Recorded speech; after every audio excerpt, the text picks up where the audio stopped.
We have Dr. Lian here, and he's going to talk about say your API keys for someone else. That seems like a very interesting topic, and I'm very sure it will be.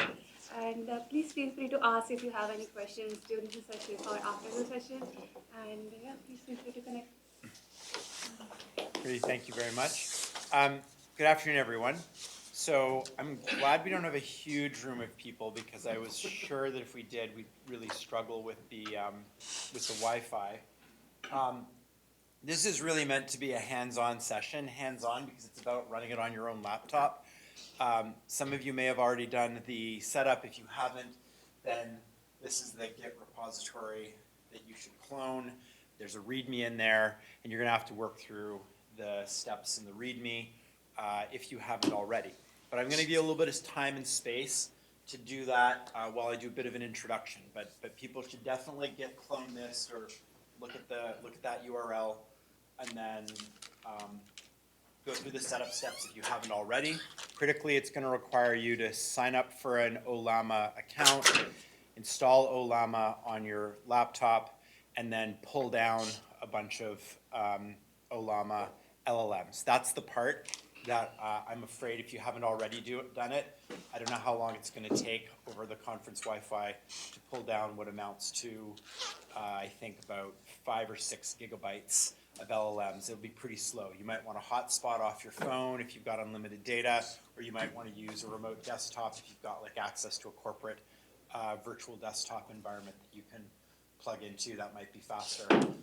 Or you might just be watching and following along, and then when you've got a faster network connection back at home or your office, you can go through some of the steps. Okay, so let me introduce myself. Ian Stokes-Rees. I'm a partner at Boston Consulting Group in AI engineering. Been at BCG for 8 years. You can actually even go to the next slide a little bit. Hit some of the high points on this. I spent 25 years in the data and AI space. I love math, technology, Python, and open source. Undergraduate degree in Canada, Waterloo in electrical engineering. Did PhD in particle physics at Oxford, working on one of the CERN experiments, LHCb, if there are any particle physicists out there. CP violation. That was what we were working on. What was I working on was large-scale distributed computing. I can conversationally talk about the objectives of the particle physics experiment. And then I was here in Boston for several years at Harvard Medical School working on protein structure discovery, computational techniques in protein structure discovery. Spent 5 great years at Anaconda in the early days of Anaconda, and then BCG, as I said, out of the New York office for the last 8 years. Preview, I'll come back to this a little bit at the end. I'm in the process of leaving BCG. I'm starting my own startup. It's like a proto-startup. It's in the space of the things that I'm talking about in this tutorial today, around how do you get the most out of AI, data, and analytics from the resources that are easily accessible to you, your laptop, your corporate servers, those kinds of resources. Okay, without further ado, let me close that, switch to this, and let's go over how we're going to be spending our next 85 minutes together. Let me get the font size. If anybody needs a font size up or the audio changed, please say something. Okay, so local environment setup. Why do you want to run LLMs locally? Economics, pros and cons is what we're going to start with just now while people in the background are getting some of that setup work done. We're then going to spend about 30 minutes. Honestly, this is probably going to be more than 30 minutes. We'll see how we proceed. We're actually going to get local LLMs running on your laptop, and you're going to start learning some of the interactions of running local LLMs and the techniques that you can then use to be running those LLMs on corporate servers, cloud servers, AI appliances, and so on, but the main point being like fully under your control. Let's spend about 20 minutes on Hugging Face ecosystem, but a small corner of the vast Hugging Face ecosystem, specifically finding the LLM of your dreams. I will not be able to help you find the LLM of your dreams, but I will at least point you in the direction of where you can search and experiment yourself. And then, time permitting, and I hope we will get here, we'll spend some time on multimodal inputs, generating structured outputs, and then try and save some time for Q&A. This one might be a victim of the clock, but I'm not going anywhere afterwards, and I'll be here the next couple of days as well. And you might have caught my LinkedIn profile. You can connect with me on LinkedIn if you have to disappear. Questions along the way would be great. This is really maximally meant to be not for you to sit there and observe how I have managed to set up and run LLMs locally on my laptop.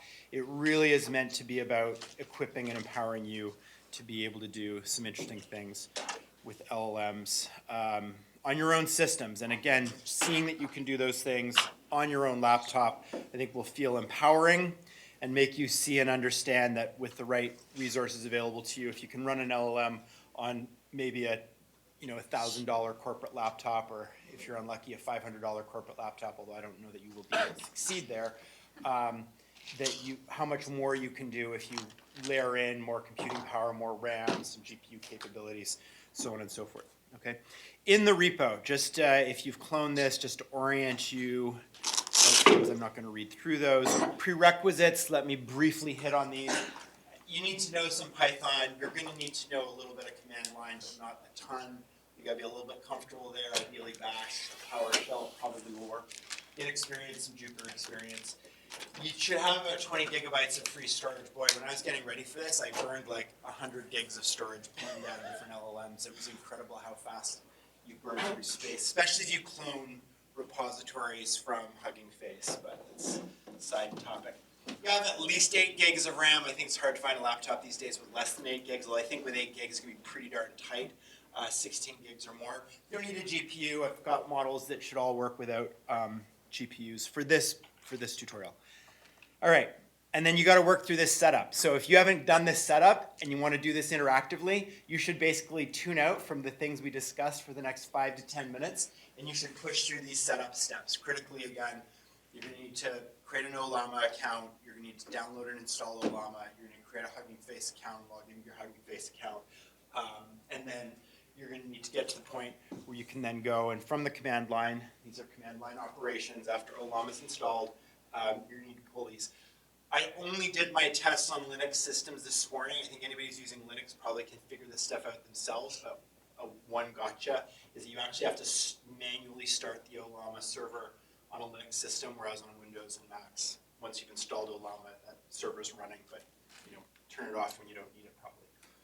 Those are command line operations. You'll need an Ollama server running on your laptop for these pull operations to work, and you will need to have authenticated to it. Okay, so you create the account online, and then you're going to authenticate on your local instance.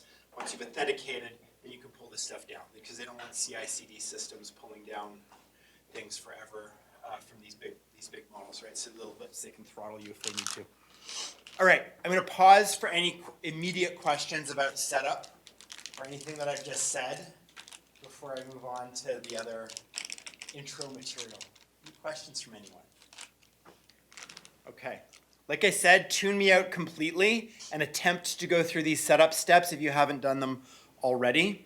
For post-reference, I've included here in the README the Hugging Face model cards and then the related papers for the models that we're going to spend some time looking at. Again, also if you get bored now, but that's more for future reference.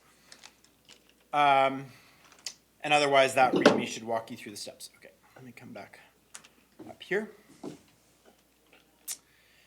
If you did do the preamble setup before this, like maybe last week, you probably should do a git pull.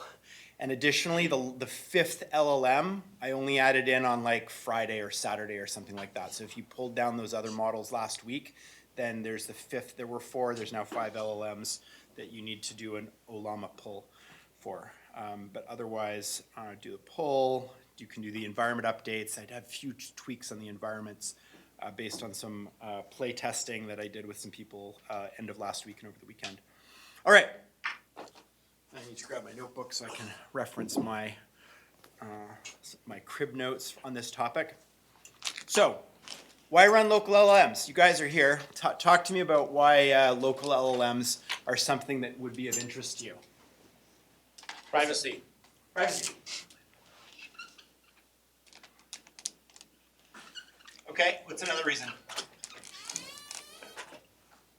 Offline work. Yep. offline, air gaps, maybe that kind of thing. Yep, you don't have the network connections. Other reasons, yes? Avoiding vendor lock-in. Redundancy.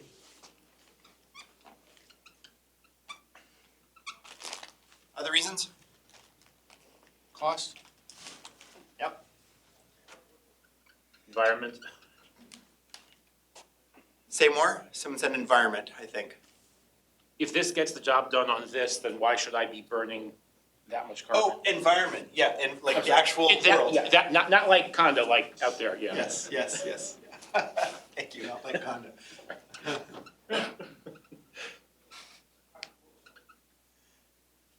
Maybe educational purpose Oh, yeah, for teaching. great. There was back there?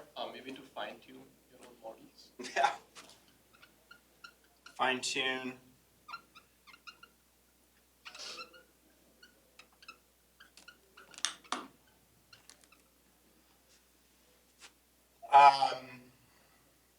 Experiment with smaller models.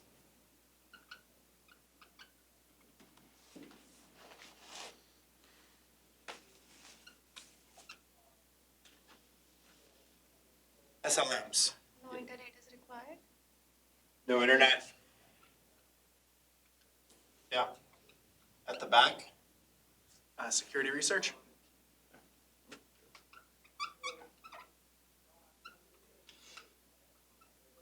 So there are lots of reasons. You all have your own reasons. You have your own personal reasons. You may have your own professional reasons. The organization you're working for, it might have its reasons, all right? In a world where today we've got, tried changing this earlier. I might need to plug this in for this to stay powered up. There we go. Kind of there's more than just this, but kind of like the top list of LLM providers, LLM kind of like authors and creators, and each of them have, let's say, like a dozen primary models, and then maybe got a dozen variants of those models. We're still looking at like, a selection of, in a way, one size fits all, maybe 100, 200 models. Like for the whole world, 100, 200 models, that really makes sense, right? Now, those LLM providers, they have economies of scale, they've got the evolution of the models. However, I think a lot of us have seen this year that the LLM portion of the AI world is only one piece of the overall problem we're trying to solve, right? And so when we try and fit these into a bigger technical system, then pushing data to a one-size-fits-all LLM, and again, it's not exactly one-size-fits-all, but this can create challenges, okay? So we've got a long list of reasons here that we understand why we run local LLMs. Now, let's think about what are the drivers for LLM running costs, and I threw in an XKCD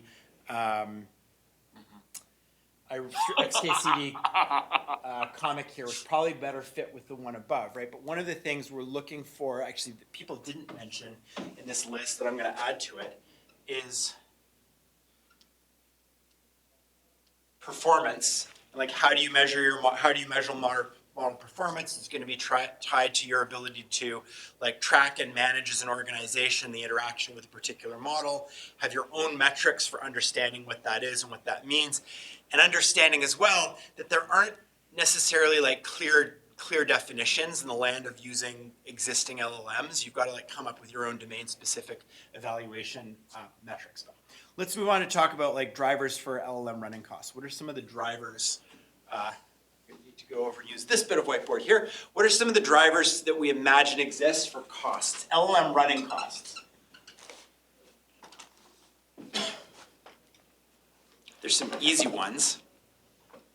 Yep. Profit, overhead, like the overhead of profit. Let's say for you running, let's say you have to run them. You or your organization has to run them from that perspective. Then like hardware costs, RAM's going up. Infrastructure, Going up. yeah. Infra, CPU, GPU, and watts. Gigawatts, I guess. Yes, ma'am. All the ones you have listed over there. The ones at the bottom? Yeah, so the what the market can bear in model training. These are what drive the SaaS costs, but yeah, Okay. absolutely. Yeah, absolutely. What are the running costs? Those are different from running costs. The bottom one is the only one that's like the bottom one is the only one that's the list that we're trying to think about. Yeah. Like having an ops team that can manage it, like, you know, what's the, Yeah, people. SREs, things like that, yeah. People costs. Acquiring data. What drives it is, data. I'll push through these. You're gonna have costs tied to, the costs when you're actually running your LLMs are gonna be linked to some of the issues around if we get pretty narrowly focused, it's gonna be things like, how big's your context window? So which is like kind of a derivative of data is in the training sense, data that's being part of your overall system.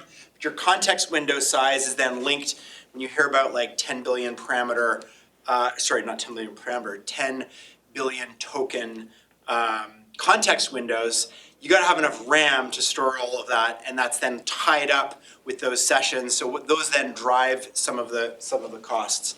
That you've got, right? So there's a lot of different drivers. You need to understand what your drivers are for costs. For me, taking time here to say, let's think about what does it take to run your own LLMs. Again, you personally, you professionally, or you as part of an organization. It's important to understand those. And the LLM SaaS costs. Now, the main thing that the LLM SaaS companies are considering is what the market can bear. They're going to charge as much as they can, as long as they can, but right now they're not in like a revenue generation mode. They're mostly in a seized territory mode. So they're running at a loss. Okay, they're pouring a ton of money in, and they're not recovering that money from the utilization. Okay, so you're getting at a discount. So this is one of the reasons why you should take advantage of the fact that lots of people have pumped money into the AI market, and SaaS models today, you're getting them at like a super discount. Like maybe you're maybe getting like pennies on the dollar you're spending for the performance that you're getting out of it. Okay, so I want a little bit have you think about there are times where it makes sense to like benefit from the fact that the companies providing these services, you're getting them at a huge discount. You're getting super expensive NVIDIA hardware and very expensive data centers that have been built with cutting edge technology, with low latencies, with big context windows, with tons of RAM sitting behind them at either free or pretty heavily discounted rates, right? But at some point, that economic equation might change. And as, again, why you run them locally, there might be non-economic reasons why it's important for you to be able to run them locally. Okay, and there's a couple links in here around some pricing resources. With that, I hope people have had enough time to get somewhat set up with the models and with the Python environment. If you have, then you should go to the exercises directory, which has an exact copy of these, but I'm working in the originals. You work in exercises. That way you can pull the updates, and we kind of don't conflict on the repositories with each other, but ultimately it doesn't make too big of a difference. I'm sure you can manage it one way or the other. So you want to just make sure that you're running in the right environment. I can see that I'm in my mini Forge environment for tutorial local LLM. If you're using UV, it'll say something slightly different. You just want to make sure you're in the right version. You want to see that you've got Python, ideally 3.12 or 3.13, but 3.10 should work.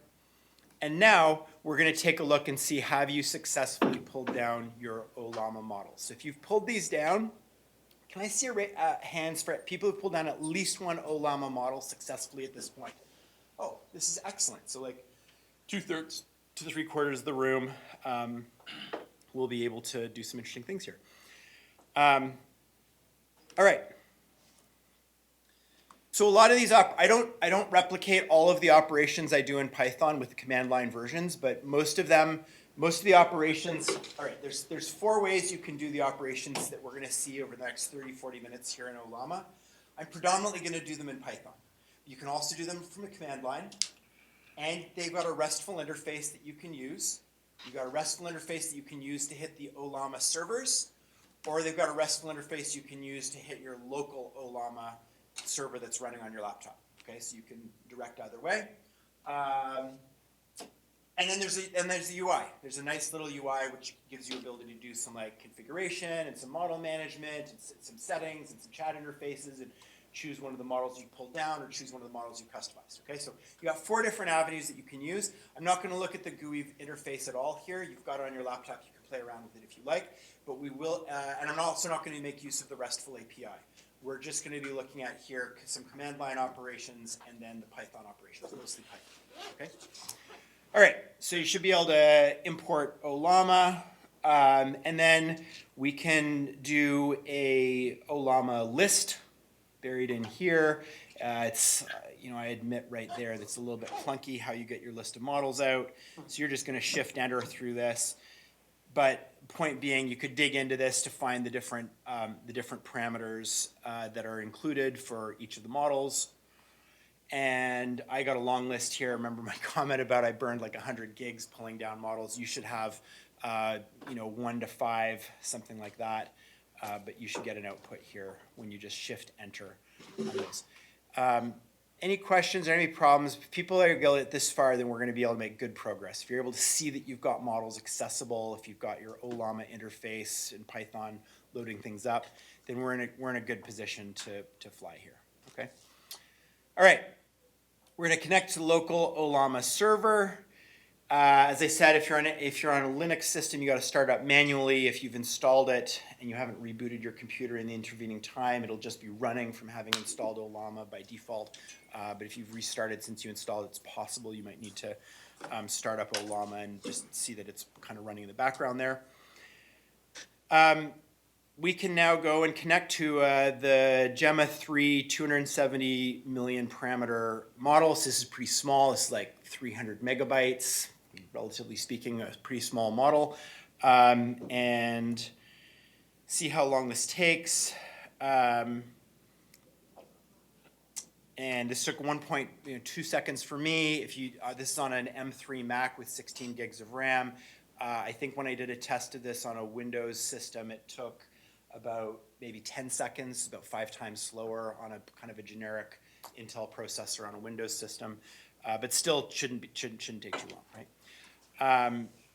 And as I said here, if it didn't work and you get some error message, then you can start the native app, or from the command line, you can just do Ollama start. Yes? Those CPU times, that's because the Ollama server was using your CPU? Yeah, what a good question. So those CPU times that are reported there are just going to be for the kernel. So it's not reporting. This isn't giving any details right. from the actual Ollama server run.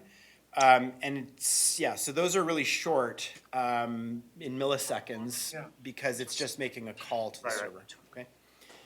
All right, so the response gives us then the response attribute on the response object, gives us then the little story. Hopefully everybody got a different story out. I think if I ran this again, I would get a different story. But if we've succeeded in this, you have just run a local small LLM that can give kind of like a decent short story from a single prompt. All right, and with that, I'm going to turn it over to you guys for 5 minutes to experiment with some of the different models you pulled down and doing one-shot queries, okay, so single interactions. Some of the interactions might produce markdown. I think we probably all know what markdown looks like if you got like hashes or stars in it. And if you want to see those, the output of those a little bit better, then you can use that sample text. And I also just have a little helper function that's right here that you could pull up, execute, and then printmd will give you a nicer display. All right, so 5 minutes for you to experiment with some of your own one-shot queries. If anyone has any questions, feel free to ask, but otherwise, clock's ticking. Conda environment? Did you get that question? And if anyone has any issues with their environment setups, it's also 5 minutes for me Conda to environment? see if I could do anything to help you. You're saying it's not a conda environment? Yeah, I'm just creating a project. When I set up the initial environment, I had some more ambitions about using LangChain and LM-eval, and I didn't pull them out of the environment, but getting that into the tutorial fell on the cutting room floor. So if you have Both that's in terms of management of expectations, and second of all, I have had some issues on some systems that I've tested the environment setup in, that some of the LangChain and LM-eval packages haven't installed. If they don't install for you, the environment should still be functional, even if you get an error message with those packages. Oh, you are on your brick. We'll just take another 2 minutes for people to do some experimenting. I'm not the only one who's putting all the models in the for loop. We're going to see some options. So tell me more about what you're doing with your for loop. I'm asking each model to give me a story about the chicken. I see. Yeah, sure. Just to compare the results. Yep, absolutely. Okay, you won't be surprised to hear that the bigger the model is, the more memory it takes, and the longer it takes to process data through the model. Again, there's other factors that affect the performance, and performance has two definite dimensions, right? There's the performance in terms of the time it takes and the resource utilization, and then there's the performance in terms of the quality of the output, and they're usually inversely related. Okay, those two factors. So whenever you're talking about performance, you have to make sure, are you talking about it in terms of like model output, or are you talking about it from like a systems engineering and infrastructure management perspective, right? So you got those two different angles to consider. From having gone through all of preparing the material here, I was actually really impressed with how well the Gemma 2 2 billion parameter model worked in a lot of different use cases. But again, the point of experimenting with those different models, and continue doing that as we go through some of the other exercises, depending on the performance of your local system. If it doesn't kind of fall over when you get, everything should work with this one, but I did have one system that was taking like 5 minutes to give me results with the 4 billion parameter, was that 0.3? I can't recall exactly. So in which case, like, use the smaller models. We can ask a bigger question here. What are some of the current geopolitical issues? Now, we got to remember, this model is not doing any like RAG retrieval, it's not doing any internet access, it's entirely local, it's entirely inside the current system, and it means it only has this information in any sense of like the data that it was trained on. Gemma 2, I think, is from 2024. There's no information from 2025, my best recollection. I'd have to look at the model card for the details, right? But we can also see here, I think this takes between 30 seconds and 2 minutes for this particular example, but you might have had some of your own. We do see that this is an example where with Gemma 2, in this case, 13 seconds. That's not too bad, actually. We then get this markdown output, and using this printMD gives us, markdown rendered version of some output, right? Okay, we're going to carry on and look at chat sessions. So I've got some template code here that we'll just take a moment to talk through.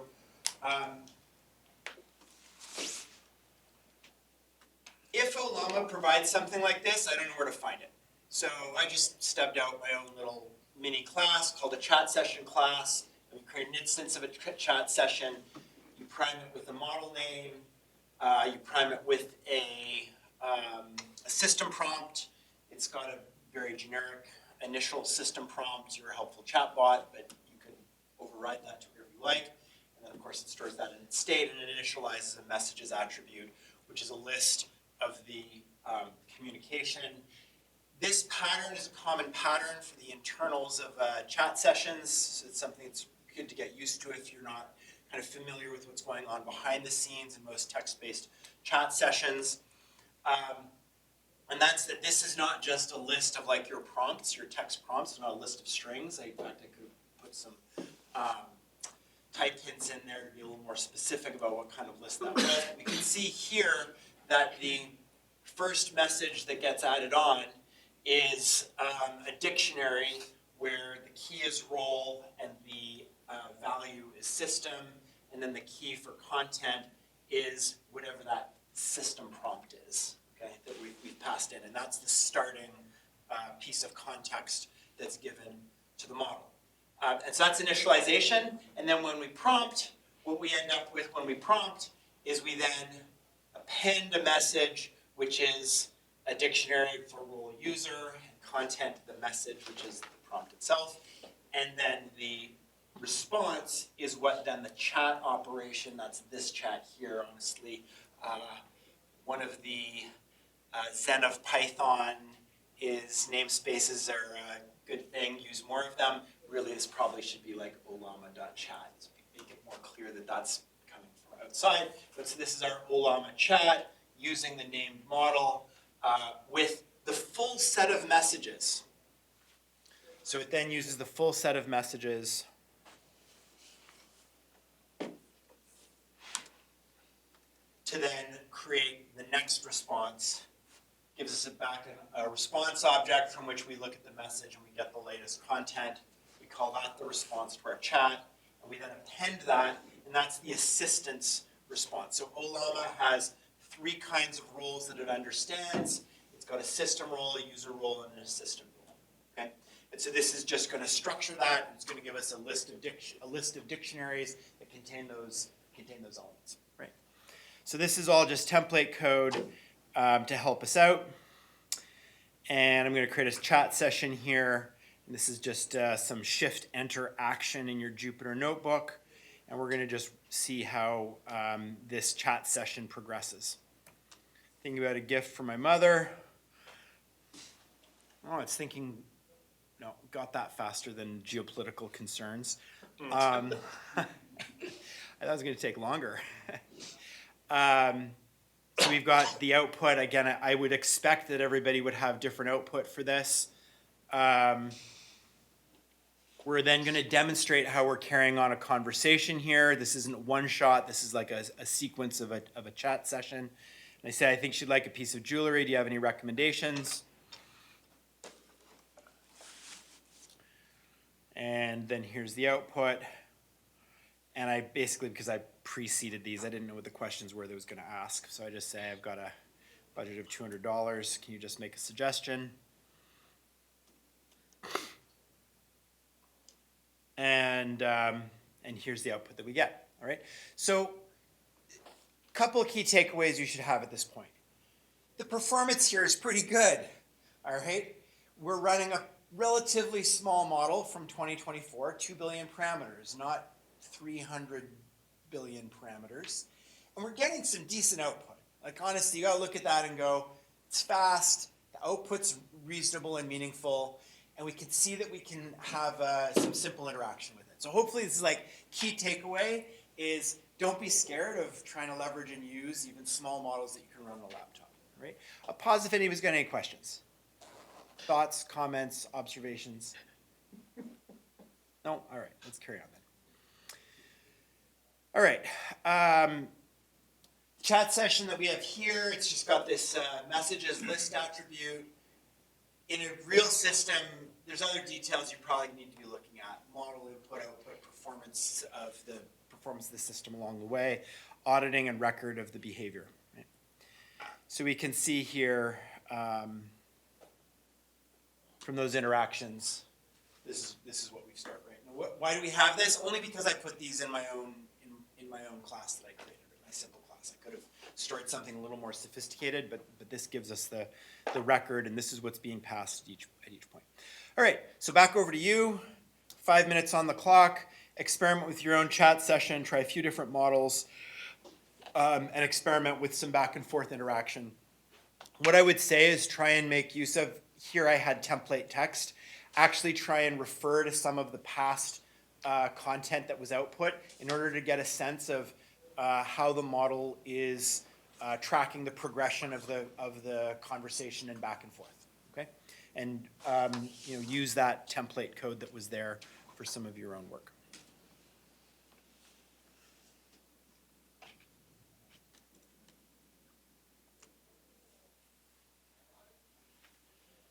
So it understands the role. It explicitly understands in the Olama interaction pattern for how to handle role user versus role assistant versus up at the top there'd also be role system. Okay, so it understands those 3 contexts, and then The assistant is its voice. Okay. yeah, you'll see in the next 20 or 30 minutes, we'll get into the details of, this is OLLAMA, but OLLAMA didn't create those models. Right. So like, did all model creators everywhere agree to this syntax? No, they didn't.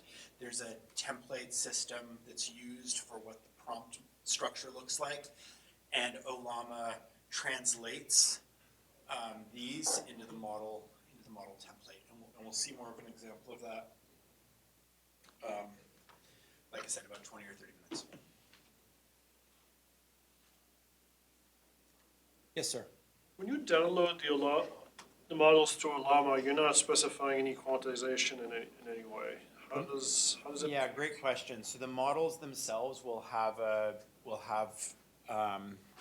the quantization will be linked to the model that you pulled down. So if we go back to, so if you go back to up here, the second last field here, 4-bit quantization. I can't decode all of these, but this is using a k-means medium accuracy 4-bit quantization. This is 8-bit. But how do you know that like the story's 15? I assume 15 million parameters. Is that how do you know that that's going to be 8-bit as opposed to 16? I'm sorry, what was the question? So let's say you're pulling the second model, right? Yeah. Osmosis. I assume the Yeah. 600 million mean 600 million parameters, yeah. So how do you know when that it's going to be 16 as opposed to the next one, which is going to be 8? Well, I don't dream up these names, so about a third of these I created myself, and so that's exactly our next topic, is how do you create your own? So I know what they were derived from, or I used one of the two sources, either the OLLAMA model repository or the Hugging Face repository. It is search, and then you see the details, and the details for the model, it gives you more of the information. If you're on a system where you're working with a team, somebody's already pulled the models down, you're trying to like debug and decode what's going on, that information is embedded inside the model file. Yep. And the OLLAMA interface then gives you the ability to like query, and you can see where that's coming from in that it's the details.quantization level attribute of the model once you've loaded that model. So you could make a mistake and try to pull a GPU model onto a machine that can't handle GPUs, or does OLLAMA have kind of a catch just to make sure? Yeah, that's a really good question. I don't have a solid answer to that question. Okay, my belief is that the models will these models with OLLAMA will run on a conventional CPU if they can run in the memory that's available. I only pulled down I had 16 gigs of RAM here, so I only have 8. People with 8 gigs of RAM, you're going to run into issues with like the 4 billion parameter models, so almost definitely. Okay. My expectation is if I try pulling down a 40 billion parameter model that wasn't a mixture of experts, there's like a for real 40 billion all at once, I would not be able to load it successfully. Like OLLAMA would be like, blah, and I'd get a stack trace. Okay, that'd be my expectation. It will offload to the GPUs if it can. One of the things about OLLAMA and why we're starting with it is because it's an amazing, in my opinion, it's an amazing trade-off of simplicity versus like performance, like just enough of the things that you need. If you need more details behind the scenes, OLLAMA is using Llama CPP. We're going to get to Llama CPP in about 30 minutes. And then you have more control over whether you want to like push and force and say, I only want to run this thing on a GPU. If I can't run on the GPU, give me an error message, as opposed to like run swap or run on my CPU, that kind of thing. The kind of technical answer, but does that answer your question? Ish. It's just that the tiny llama that you have there, Q4 1.1b, is a little bit different than the one that's in the OLLAMA pool. So I guess I'm just trying to figure out This is a different one, but that other, again, I don't know why they're in the order they're in. Tiny llama, see, this is the one that you've got. Yep. That quantization one was, I think, me doing some experimenting. That's why I got a much longer list here, and I didn't clean house before starting this. So you guys see different things. Any other questions before we carry on? All right, let's carry on. Chat sessions. Creating your own models. All right. So OLLAMA gives you a bunch of ways to create your own models. You can create it from your local OLLAMA model repository. Of course, that's what we're going to do to begin with. You can also create your own models starting from the global public OLLAMA model repository, or you can build it from GGUF, which is General GPU I'm forgetting. I got the definition somewhere else, what GGF stands for. Format something, unified format, general GPT unified format, perhaps. You have locally, these are the three mechanisms that OLAMA gives you for creating those. So you can create model variants. We're going to explore more of this later. We'll start with some ephemeral, basic examples of in-memory ephemeral models, one that only exists, kind of like in your active kernel session. They use system prompts for the basis of creating a model variant.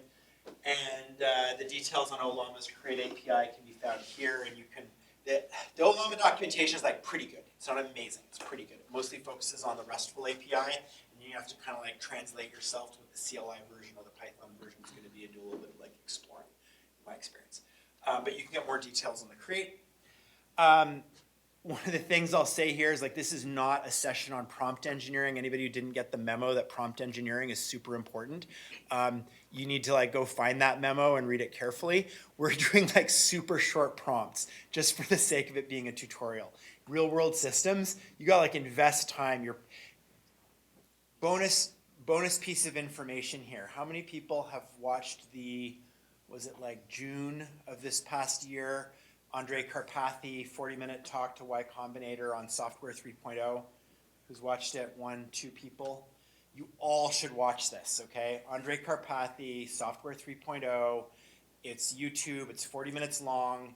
It's like kind of like you're here, you're investing all day to be here, you're maybe here for 3 days. You gotta invest 40 minutes to watch this Software 3.0. The kind of one of the key themes of that 40-minute talk is the shift to a world in which English language is the most popular programming language in 2025. Okay, so that's like kind of a quasi TLDR of the talk. What you need to understand is that like your prompting, it becomes the key part of your programming of the interaction and the system behaviors. It's a wild world we live in. Okay, we're back to like everything's heap allocated with a like universal global variables kind of world. It's pretty crazy.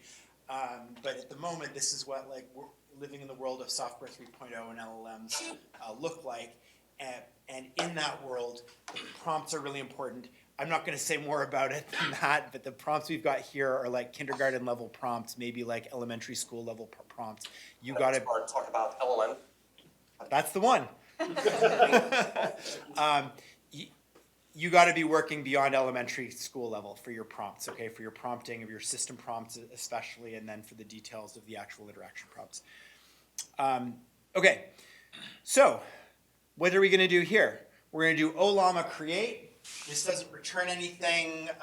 It doesn't output anything because what it's creating on the server side is it's creating a model called Mario. It's basing it on Gemma 2 billion. And it's adding in the system prompt to your Mario from Super Mario Brothers. And now we have a model which has that as the way that it's set up, right? This happens very quickly. This is a pretty trivial example. Mario's taking a little time to think here. But we can immediately see that with that system prompt that went off the top of the screen. I was wondering what I was looking for there. That has then modified the behavior of the question that generate the one-shot prompt question to our model. What's on your mind today? To have a conversation with this model. Here we get a very Mario Brothers like response. Okay, you've got some little emojis in there. It's kind of cute, right? Took a couple seconds to generate it. Now, let's get to something a little bit more serious. So here we're going to create a model called SetEvent based on Gemma 2 billion. Again, I kept using this one because I experimented with others, and this was just the kind of price performance hit the mark for me. Sentiment classifier, browse all inputs by sentences, classify each sentence as exactly one of the following: positive, negative, neutral, unclear. Okay? Now this sounds more like real work, doesn't it? Not like talking to Mario Brothers. Yes, sir. Sorry, so when you create this, I'm just trying to wrestle with this creating a new model concept. Yeah. You're not changing the weights of the model? No. Like, how does It's it? adding, so in this example here, so you're asking good questions. This is basically using the underlying model as a template. Is it gonna take up another 2 gigabytes on your system? No, it is not. All right, it's gonna be like derivative. We're gonna see more of the details behind the scenes on this in a moment. And the teeny little increment of difference of the sentiment model versus the underlying generic foundation Gemma 2 billion model is that it has this system prompt built in and baked into it. Now, what I'll tell you is that these models here, Quen 3 and the others, they have system prompts built into them. And so they're all like getting layered on top, which is how like the jailbreaking of LLMs work, because because back to my earlier sidebar comment, we are in a heap allocated space where there's no segmentation of memory, where we've got global variables and kind of to a degree everything's visible to everything else. And so you can hack those other parts of memory, which is exactly what you're doing when you try and jailbreak an LLM. Okay? So this is layering in a system prompt on top of the existing system prompt. Now, what you're asking of, like, can you actually be changing the weights? Absolutely, you can actually change the weights. Can you do it with Olama? No, you cannot do that with Olama. But if you want a great bonus reference here, because I saw an amazing talk from the chief science officer or something like that. This guy used to be one of the like lead technical people at Hugging Face. arcee.ai.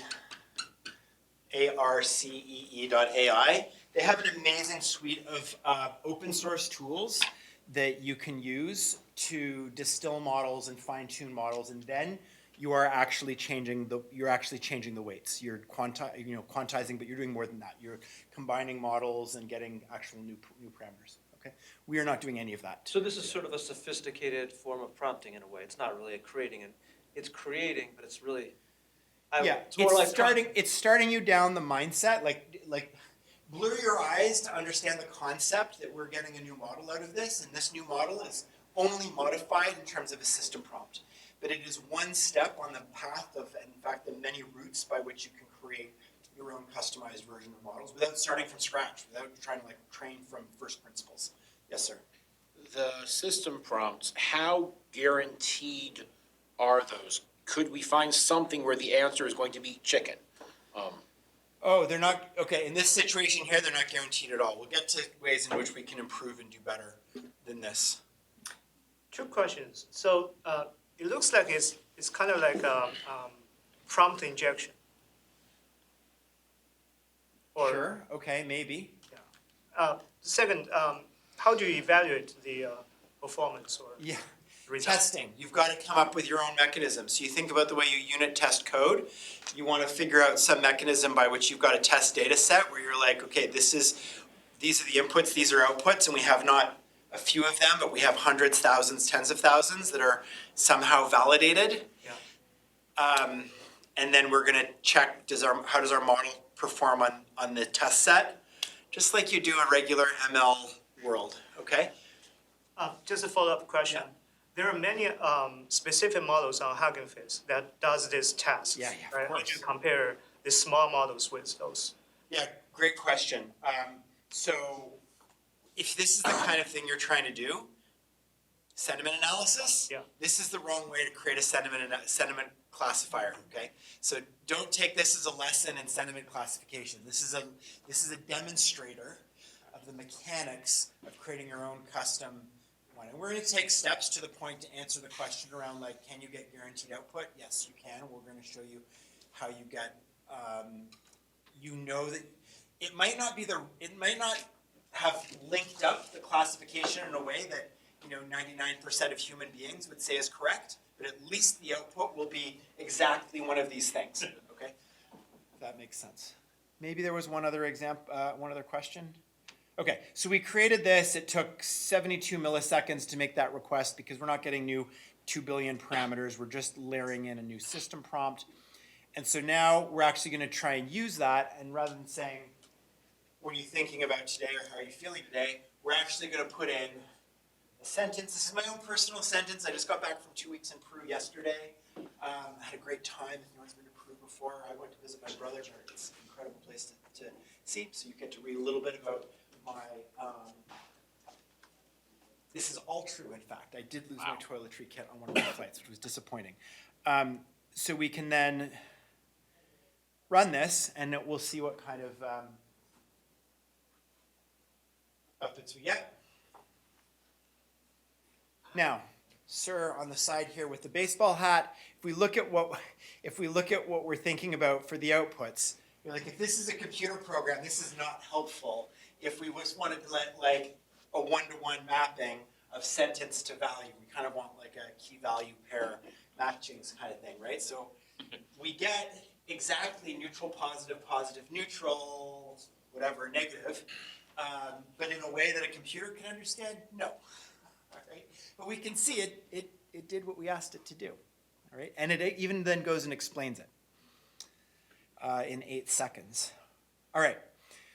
Carrying on. Using model file to customize an LLM. So OLAMA has created the model file. It's become a kind of a de facto standard for defining custom models derived from existing models. There's a link here to the model file reference. And we can see that this is the contents of a file. And if you look in maybe it's called model files in the repository, I don't recall exactly. There should be a luigi.model file sitting there. And it says where does it come from, and then what's the updated system prompt. And yes, there's more that can be in there, but as a starting point, this is kind of works. There's no Python API way, at least not that I found, where you can process a model file to create a new model. It's surprising to me, honestly, but that's life. You can create the model. You can create the new model from the command line. OLAMA create. This is the name of the new model, Luigi. And then we specify -f and then the path to the Luigi model file. So you should all do that from your command line. You need to be in a command line terminal session that has the environment activated, that has the OLAMA commands available to you. And then you can see that it has created successfully. And let me just pull up a terminal window here. Oh, this is going to be really hard for you guys to see. That's a pretty busy window there. Let me get this big enough that it dominates. Clear, ls, and so that was OLAMA create Luigi file, model files, luigi.model file. Okay, and then I can do OLAMA list, and I'm just going to grep for Luigi, and we can see Luigi latest is there 10 seconds ago that it was created. Okay, so we can create those. We can create the models from model file, and we can then. And I'll note the variation here. Your Luigi from Super Mario Brothers. I couldn't tell the difference between Luigi and Mario if both of them were talking to me. So I told Luigi he needs to have some comment concerning his brother Mario in all responses. So ask the same question to Luigi, and you know what? He doesn't say much about Mario in my response. Maybe you get more in yours, but there's an example of using the Luigi model. Okay. Carrying along. All OLAMA models have an associated model file you can inspect. They're embedded with the model, so you can ask for that model file using the show and -- model file. There's more details you can ask for from a model besides just the model file, but now this gets a little more interesting, right? So here we now see. Originally, this came from TinyLlama 1.1b, but in reality, we've got like model blobs, the SHA value for it. We've got this template. This template system describes the system prompt, the user, the assistant. Remember, we talked about those system, user, assistant components before. This is the base prompt, your helpful AI assistant. And then these are the stop codes in terms of the template processing, which we didn't have to worry about it all, right? But if you were going to first principles or using something like Llama, Llama CPP, you then have to get in this domain of like packing some of those elements in. But thankfully with Ollama, we don't need to do that. Ollama adds those pieces in as it needs to. It knows that those are stop parameters as it processes the data and as it deals with the output returns. Okay. We can get that same information. Here I am showing also that we can get that same information from the Ollama Python interface. Ollama show, specify the model, model dump. We get a dictionary, and we pull the model file attribute. That's exactly the same information in. Okay. As I said here, don't worry about too much the template and parameters. There's the model file template reference, and then there's the Go template syntax. If you're really technical and you need to worry about that stuff, those are the places to go and read. Now, here's where it gets a little more interesting. Now we're going to go and look at a multi-shot training, effectively, is what we're doing. So to the gentleman, Andrew, here in the front, who was asking about, like, well, are we just layering in system prompts? Here we're doing more than that. So this is what's called like few shot training. So we're doing few shot training. We've got the same initial system prompt. We then are specifying a temperature and a context size just to show that you can do it. I think the defaults are 0.7 or 0.8 and the context size. Okay, context sizes are usually measured in like the hundreds of thousands or maybe even the millions. But for the little baby things that we're doing, we don't need, we're not going to use that much, so it doesn't matter if that number is big, because we're going to fill up some of the context space. The defaults, but you should be aware, the defaults in Ollama is like 2K. It's like 2048 or 4096 or something like that, right? You can make it bigger. If you've got the RAM for it, you've got the need for it, make it bigger. But be aware that the default for local Ollama use is very small. Very, very small. All right, so we're then doing few shot training. This is all embedded in the model file, right? This is like in your Jupyter notebook, but this is a model file that you've got in your model files directory. We've got 1, 2, 3, 4 examples. The examples then have the outputs. And to the gentleman over here who was asking about, can we be sure the outputs are going to like be the thing that we want them to be? We still can't be sure we're going to get positive, unclear, neutral, negative as outputs. But at least when we've done a few shot training like this, we're not going to get like a nice long sentence, which somewhere buried in that sentence says that it's positive, unclear, whatever. Right? We're trying to like say, just give me the one word answer for how you're going to classify it. Right? So we can then create that sentiment2 model by using that command line operation. Ollama create sentiment2, so you should do that now. If you don't do it, you won't have it, and you won't be able to run it. So from the command line, you'll need to copy and paste and execute that command. All right, and then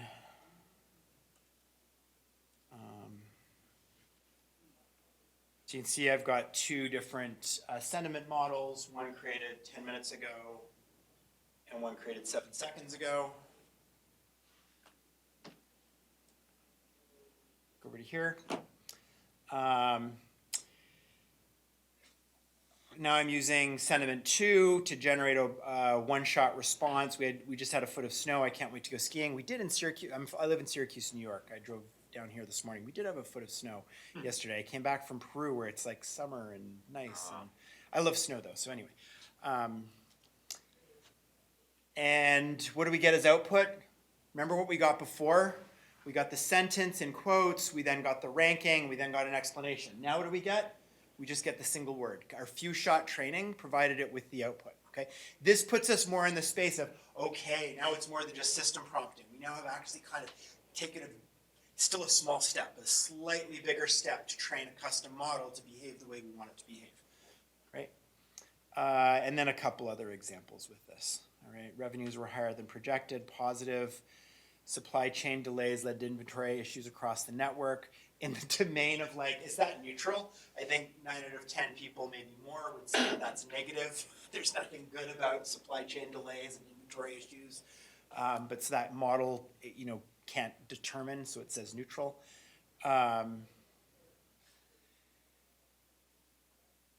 And several key injuries are going to make the next game hard to win. Okay. What comes up next here? Oh, we're almost done. Good. I'm was like, whew, we're like getting tight on time here. All right, model customization. So this example that we just saw of sentiment 2, it shows 3 different ways that the model is customized. We have the setting, the temperature, the range is 0.0 to 1.0. Lower is described as more coherent and higher is described as more creative. It's kind of your randomness, chaos value. Typical range is like 0.7, 0.8. I have no experience in tuning these things, but you should experiment and see what you find out. NumCTX is the context window size measured in tokens. Critical parameter for performance and memory consumption. If you have too big a context window in a very long session, then your model is going to be slow, but have a lot of information that can be drawing on.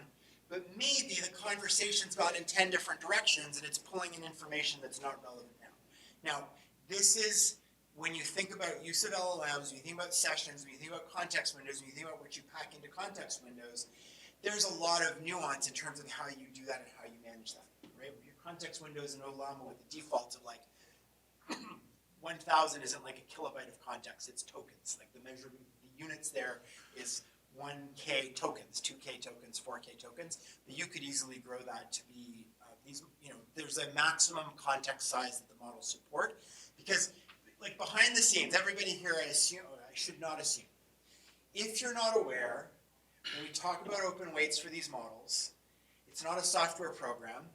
It's like the models are structured data files where the program is linear algebra.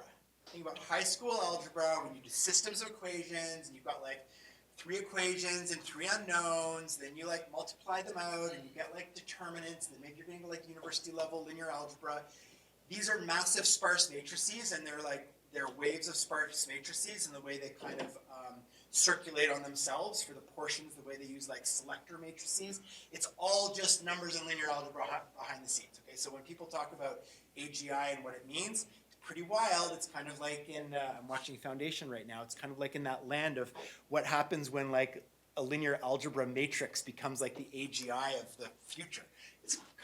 I'm not saying it's impossible, personally I'm a skeptic, but if it happens, what it is like Harry Seldon land, where we've got giant sparse matrices that take over the world. It's pretty wild when you think about it. But again, the key thing here is to understand that the LLMs we're dealing with are not software programs the way we think of them. Again, watch Andre Karpathy's Software 3.0, where he goes into this some more, but understand when we talk about Software 3.0 and we talk about what these models are not logic programs in the way we think of writing code, even as a correctly structured sparse matrix with ones in the right places will be as a selection matrix. It will select things from its inputs to pass through to its outputs. And if they're not just ones, then they weight and bias the numbers. Okay, so our context window is how much do we pump in? How much do we feed in to the signal to the system that's going to process? It can be up to the maximum size that the model is able to accept. The biggest models now are, 10 million, 100 million. I've got a picture coming up which shows some of the latest numbers. But if the signal to noise ratio is bad there, then you're going to like take a long time to get bad outputs. So that's kind of up to you to think about how that works. Bigger window results in higher quality output, increased processing time and RAM consumption, but it's important that the content that's in that window is relevant. Additionally, if a few people here were in that last session where a few of us were discussing, you need to understand that it's not like the value of the information in the context window isn't uniform across that whole context window.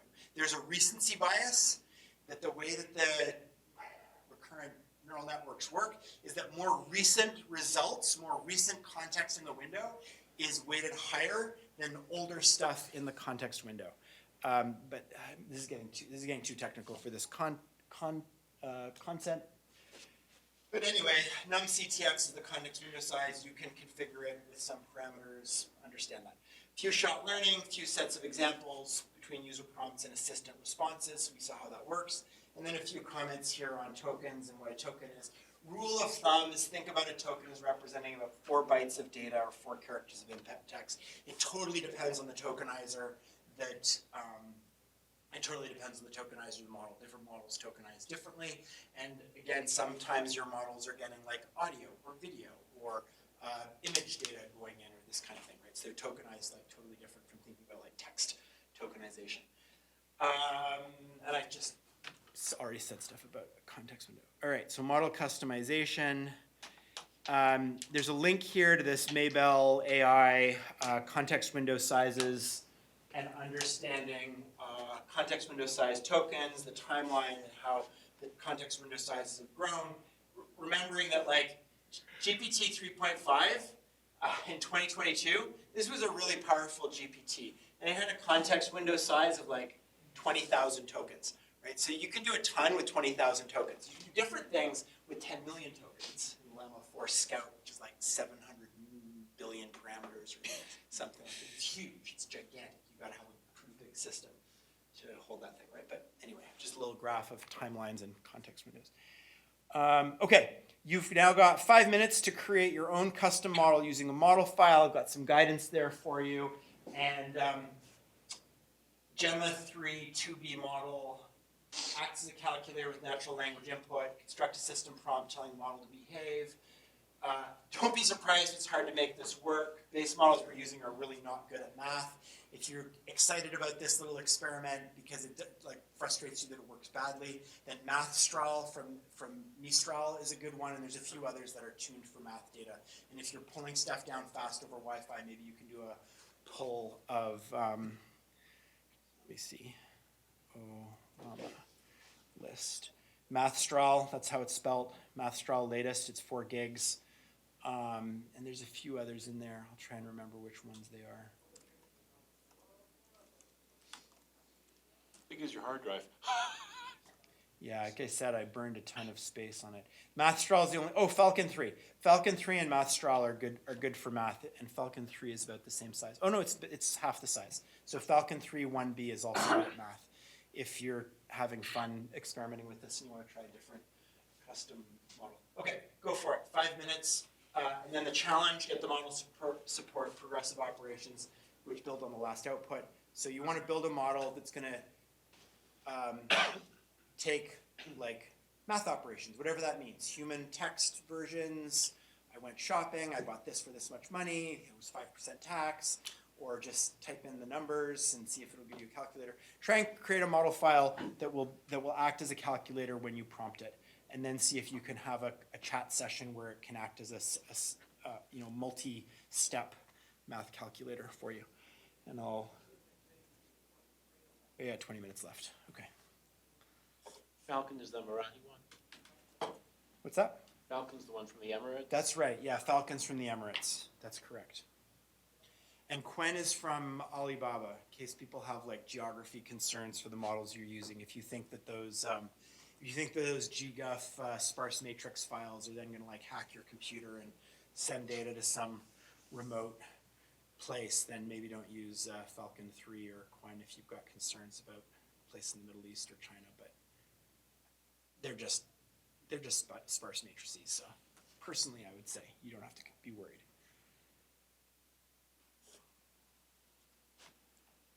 Can I ask a question about, is it really hard to learn how to use the LoRa adapters in Ollama? Is that something that's very difficult and technical? I know nothing about LoRa. So Ollama has a whole mechanism for specifying adapters. One of the keywords is adapter, and you can then like chain adapters in. Yeah. I can't tell you anything. Okay. I am not an expert on this. I'm not an expert on this stuff. I'm learning this stuff right now. Sure. Okay. Definitely. Yeah. So I'm sorry, I can't advise you. But it supports it, and Ollama, as I've said a few times, it's got a really great trade-off between like performance and ease of use. Uh-huh. And the fact that you get like RESTful interface, Python, JavaScript, web interface, and GUI interface, it's pretty nice compared to you go to Llama CPP and it's like, you're like, oh man, I'm really building this from scratch. And then you go to LM Studio, it's only for private use. That's why I'm like, a lot of people are like, LM Studio, all the blog posts are like LM Studio, you can't use it commercially. It's it's not open source. You can't use it commercially. That's, anyway, there's a few other options. Olama doesn't specialize as much in the agentic side of it. It's more just like if you have like a single LM and you want to. Each Olama server, each Olama instance serves a single model, and you gotta understand that like those models are in memory, they're consuming memory. They're big, right? And so there's, what's it called? Flux Llama or something like that, which was a wrapper around Llama CPP, which then, maybe it's Flex Llama, which then acts as a router. So you can then like switch between different models that are held in memory and different sessions that are using different models. But that is beyond the scope of what we're covering here, and it's beyond what I know. So Olama's really best for like if you wanted to use a small language model locally on your computer. That's a good framework to work with. You could also use it for Olama. My estimation and my understanding is that it's suitable for production model hosting, for simple production model hosting in a closed system. Would I use it for like a customer facing or an open web? I would not. But I would also got to be pretty careful on anything you use in those domains, honestly. That goes for using SaaS systems as well. Like, it really does. Again, just remember, it's like global memory kind of for that section. Everything's available, and the range of ways in which you can like hack those things is remarkable. So even if you've got it like routing through to an OpenAI, ChatGPT corporate session,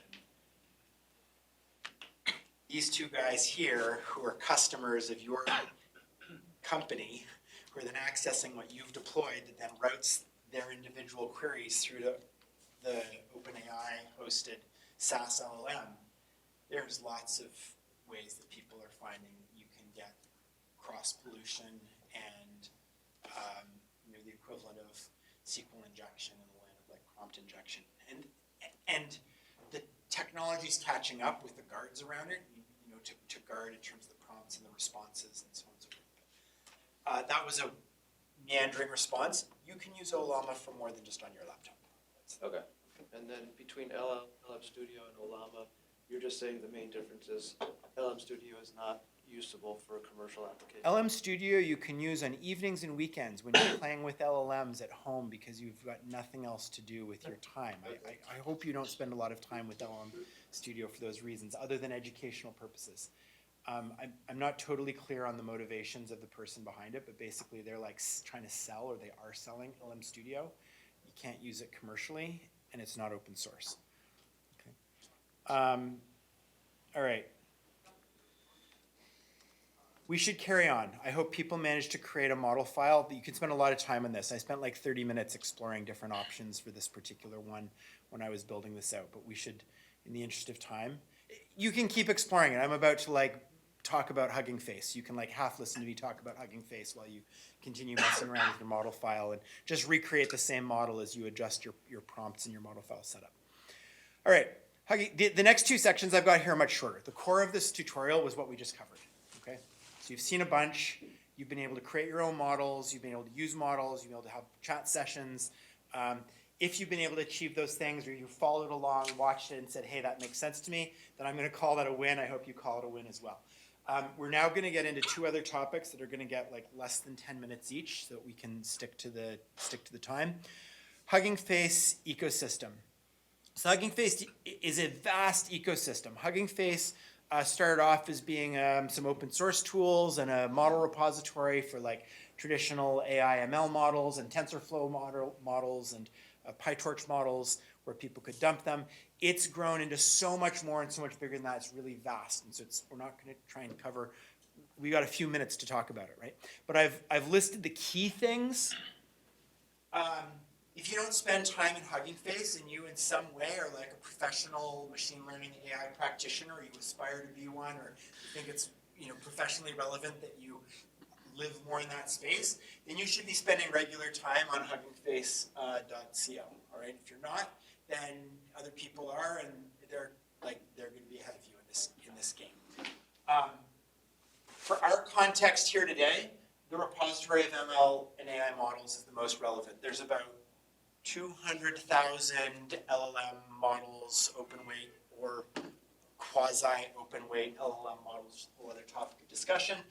It lists like 2.5 million models. That's because it's been around since before GPT models were a thing, and so there are a lot of models in there that are, like scikit-learn style models, that kind of thing, right? So it's a repository of ML AI models. You should think about it as like GitHub for ML and AI. It actually is a Git repository that uses, I don't know how you say it, Zcat, I don't know how you say XET, but it has like this improvement on Git LFS for the way they store it because the models are really big. What's their business model? Oh my gosh, they're trying to figure it out. The RC.ai guy, he was like, yeah, they're trying to figure out the business models. This is live, so I should be careful what I say. Or not live, but being recorded. Yeah, they sell Hugging Face Pro subscriptions. So it's like GitHub. What's the really short version? It's like GitHub. You can do open source, public to the world for free. And if you want to do something which is private for your organization or for yourself, you pay. And so they do something similar. That's the really short version. Okay? Or if you need more than whatever their storage limits are with AI models, they get big fast. They provide a suite of software libraries. You have tons of tutorials just on actually it's only about a dozen or so software libraries, but they are central software libraries to the building of models ecosystem. So good ones to know about. I'm really sorry that I didn't manage to turn off something in this version. I don't know what the quick button is to turn off. They've got 500,000 data sets suitable for training or testing to some of the questions on like the testing domain. They've got training content, like learn more about AI and ML. They've got great material there. These are all hyperlinked. You can barely tell, but this is hyperlinked to huggingface.co. Learn. Research publications. They've got model hosting, UI and HF spaces. Oh, it's fun playing with this. You can go to those and you can get some vision processing models that are real-time vision processing models all through your browser, 100% running in your browser. You even get the model downloaded to your browser cache, and it runs through like the JavaScript interface. Because remember, is that model code? No, it's linear algebra, right? So JavaScript can like tie it into running within like a protected memory session in your browser. Your browser already looks after that. You do not need a Docker container for these things. Operating systems since the 1960s have been able to like provide like execution protection of the session. And so you've got a local model running that's like been pulled down live when you've gone into Hugging Face spaces. And then it says, will you give access to the camera? It does. And then it'll like interpret your face or you hold things up in front of your webcam. It's amazing. So browser plus model that's running from JavaScript in a browser session memory cache. It's pretty cool. So you can play around with that if you like. Hugging Face Hub to coordinate use of AI models, community forums, and blog. This is more like kind of Stack Overflow, and this is more like Medium and AI domain. Lots of good stuff. We're just going to look at the very first one in that list, but you should get to know more about it. As I said, we're just going to look at the models part. HuggingFace.co models. Find these GGUF models, GPT generated unified format. That's what it stands for. It's a single file version of a model that can be used with OLlama, Llama CPP, and other LLM hosting frameworks. There are other formats such as safe tensors, more complicated to work with. So it's a short version. So we're just going to get you started with seeing these GGUF single file version. It's got over Hugging Face over 150,000 of them. So you gotta be selective. How do you find the ones that are relevant for you? How do you find anything? You read a blog post about it, you see something on X, you do a search, you go look at the main providers. You're like, I've got a problem I'm trying to solve. Are there any open weight? I went up to the top of the wrong list here. Are any of these guys, right? Like you could go get random model created by Ian Stokes-Rees, but who the heck is he, and can I trust that it's actually going to be useful? Or you can go to one of the a dozen trusted model providers and get their open weight models. So that narrows it down quickly. Let's say we're going to look at. Let me go through some of these things here so you can actually see what these look like.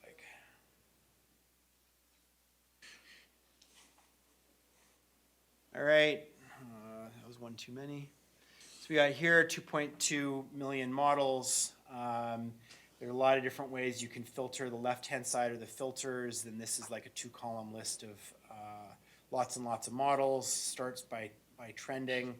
And you can search by the kind of models you're looking for in the background. And we said we're looking for like GGUF models. As soon as we could pick GGUF, that went from 2.2 million down to 150,000. And then we're just looking for text generation. So GGUF text generation, we've got 27,000. That's still a lot. You're not going to go look through 27,000, right? But you can go look at, say, most likes. I don't know, right? You get Google, Stability AI, Microsoft. What you'd consider to be some trusted sources. It's up to you how you search beyond that. All right. Let me go back to here. And I think what I was just looking at there was, the GGUF filtered. If I go look at you probably can't read that there, but that's the GGUF filtered down. It's back to 150,000. Got in a new window. And we're going to go look at this particular one. Okay. Point is not to be able to read this. Point is just to orient yourself around this page. It's in the Microsoft organization. This is the Phi 3 Mini 4K. Instruct means for like text back and forth. Ask an assistant to do a thing. MIT license, so you can use it like however you want. And then this is the model card. It gives you a whole bunch of information background. Like it's kind of like the model card's the equivalent of like a README file. There's more details in this than you get in GitHub. You get hyperlinks to the technical documentation and background. You can see here there's a question about like quantization. There's two different versions. One's the k-means medium 4-bit quantization version, so that cuts it down by a fourth. So it's 25% the size compared to the floating point 16-bit version. And it shows you the template format, and then it gives you the text for how to use it. You can pip install. Well, it's getting Hugging Face in place. Download Ollama. That's just installing Ollama. Ollama run Phi 3. Building the model file. Whatever. My goal is not to read through this, but again, it's just to get like the sense of the content. This is the kind of stuff you expect to find in a model file. And then the right-hand side, there's some other information. Then up here, you get files and versions. And you can go and clone the whole repository if you want. But it's going to be big because you get the history in there as well. Or you can just go and download an individual. You can just go download an individual version. All right, so if you want to click on that link in the 303 notebook and then download that particular file, you want to get that 2.4 gigabyte one, which is the 4-bit quantization version. Download it to the model import folder in the tutorial repository, or download it to your downloads folder and then move it over there. And well, I should have said that at the beginning. I forgot that was supposed to happen in the background.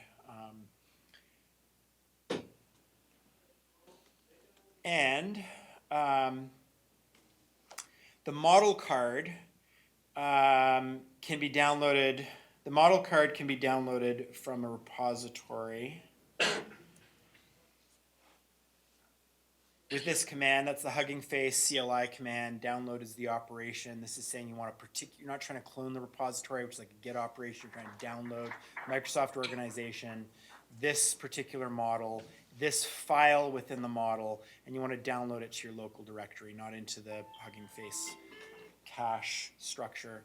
But if we're looking here, we actually can see that model file is also right here in front of us. Okay. It's that model file is sitting right there. So you also can just download it from the web interface. But it's just to show you got kind of a couple different options for how you get that. And the point is to see what's inside of it.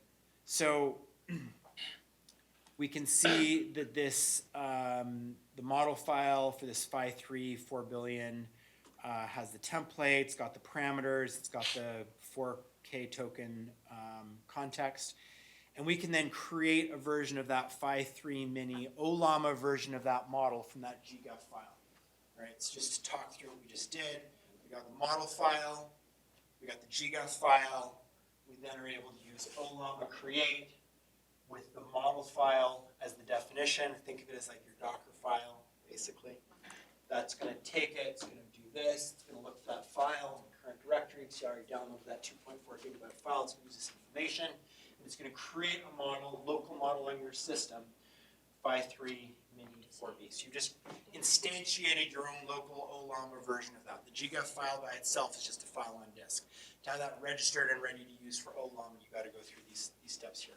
There's another way you can do it. I think you can do OLAMA import GGF. You can go direct. Some GGF files have the model file details embedded in the GGF format, but this is the more kind of like explicit way to talk through that. And we are coming up on time here real fast. So I'm just going to shift enter through these. And this is a pretty good model. It's a 4 billion parameter model. It's going to take a little while on my semi-decent M3 Mac to then give me an answer here on 3 things I should do this week: learn a new skill, organize my personal life, contribute to the community. Here I am contributing to the community, so at least I'm doing one of these things. So, all right, so we've seen it running here through OLAMA, but I also want to show you how, if you've done the environment setup as defined in the setup process, you also have Llama CPP, a more powerful, more like, it's the underlying model server in OLAMA. OLAMA puts some easier to use quality of life interfaces on top, but it's built on top of Llama CPP. Llama CPP gives you all the bells and whistles to be able to tune things more. Here we're able to start a Llama server from this is a command line operation. We specify the model we're going to serve direct from the GGF file. We specify the host we're going to run it on. For people who know, networking, you could specify this is only going to be available on localhost. We use 000 that binds to all available ports. So anybody who can access your machine is then going to be able to access it on the port you specify for all IP addresses. Or you can specify, whatever network segment you've got access to. So that shows you how you can then run a local version. And if I grab that and I go here, and of course if you like, you guys can do the same thing. Oh, I'm not in the right file.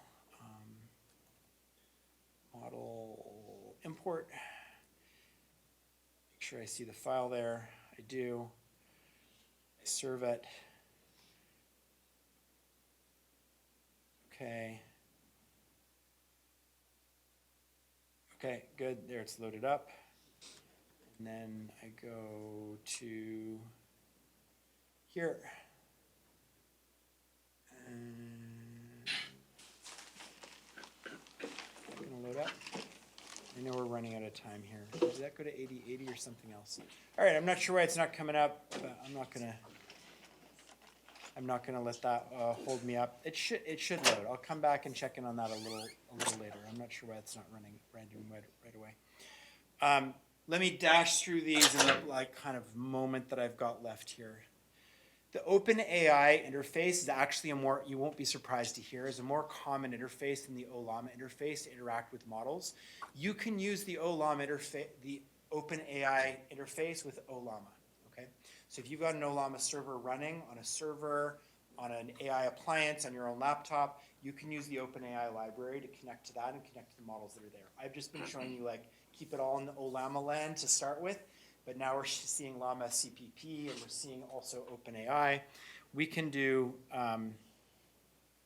if this actually is running properly, but since I wasn't seeing it in my, let's see if this actually works, since this wasn't coming up. Yeah, well that worries me a little bit. If that's not coming up there, then this next step might not do anything. We'll see. We can then connect. The point being is that we're able to set up an OpenAI connection, base URL to the version v1 is what we need to use. This can be anything you want because when you're connecting to the Llama CPP, there are no API keys. Anybody who can access it can get in, but it's a required parameters. You got to put something in there. And then just like we saw before, system and user prompts in the messages, we then do the OpenAI API client chat completions create. What's the model? The model doesn't matter. This is also one that you can put anything you like in there. That and that don't need to be the same thing because there's only one model that's being served by the connection that we're hitting. And we then pass in our messages. Oh, it did complete. why the web browser didn't come back. And then we see a slightly clunky interface for getting response, choices 0, message content, but here we're able to get back the response. So here, OpenAI, so what did we do here? We did a number of things. We pulled down a GGUF file, we ran it locally, with, first we used Olama to create an Olama version of that GGUF file, so we had an Olama version we could use. But then we also then served it with Llama CPP, and we accessed the Llama CPP server using the OpenAI interface. And then this is just showing that we can have like kind of a multi-session conversation where, yeah. All right, we're not gonna have time for you guys to do this exercise, fetch an LLM from Hugging Face and serve it with Olama and Llama CPP, but there's some information in there and some steps you can follow if you wanna learn more yourself. And similarly for our last one here, I'm sorry we didn't get to this one. This one's kind of fun, multimodal and structured data. The Lava Phi 3 is a multimodal model that you can attach images to the input. And so you can see here, just using Olama, we can create a dictionary which has role and content, but it also has an images attribute, which then provides a path to a file, which then gets added into the context, which is handed to the model. And Olama just makes it simple. We have this very simple interface. I'm not the one who made it easy. It's the nice Olama people who made it easy for us, which then allow us to go and do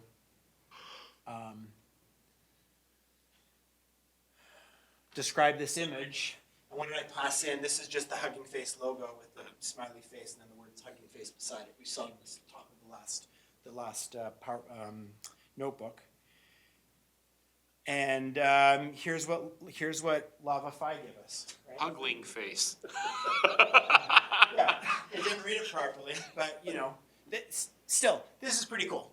And you could provide a whole bunch of images, and you get a whole bunch of results. You get a whole bunch of results back. There's a lot of stuff you can do with that. All right.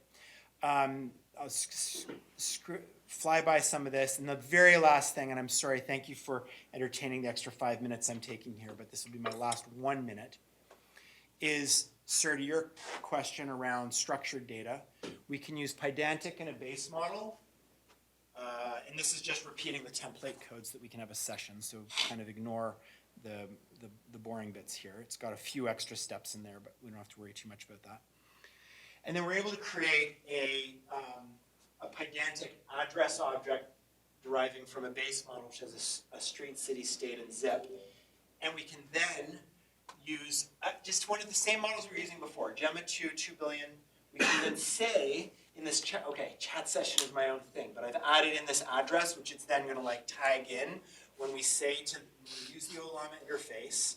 We say to the Olama interface, hey, I'm just gonna have like a text chat with you, but I want the response you give back to me to be using this Pydantic model, and I only want the result in that. I don't want to guess. I want to say, hey, LLM, please use your best understanding of JSON. Please get the commas and curly brackets right, and colons in the right places. Pretty please. This means Olama asserts it's going to do the right thing. We're not dreaming and hoping and praying that 99.9% of the time it's going to get it right. It's going to only do it when it can. It's going to give us an address, object back. And then it says, with this prompt, please extract addresses from each prompt. Oh, I didn't shift enter this one. This is a city I live in, but that is not my home address. And then that shouldn't take too long. And this will be oh, isn't that beautiful? I love it. It's so nice. It's so nice. We get the JSON version, and there's a JSON schema version. And then we can do a nice long description in a different format here. My parents live in St. John, New Brunswick, but also not their address or zip code. It's in Canada, but the model didn't care. They said postal code. It's not a state, but it still figures it out and kind of does its best. Puts it all together. And there's an exercise to go with that, but that was the very last thing. Everyone, thank you so much. That 6 extra minutes, I really appreciate you giving me a couple extra minutes. It was really nice spending time with you. Thank you so much. If people have more questions, you're most welcome to stick around for more questions. My last slide. I'm leaving BCG. I've got a proto startup. My proto startup is pulling all of these ideas together to create an app store version of open source AI for data analytics. That's the link tree for my proto AI startup. Thank you for your time. Enjoy the rest of PyData Boston, and I'll have to take questions not like this, we'll stop the recording because we're already 6 minutes over, but feel free to come up and talk more after. Thank you so much.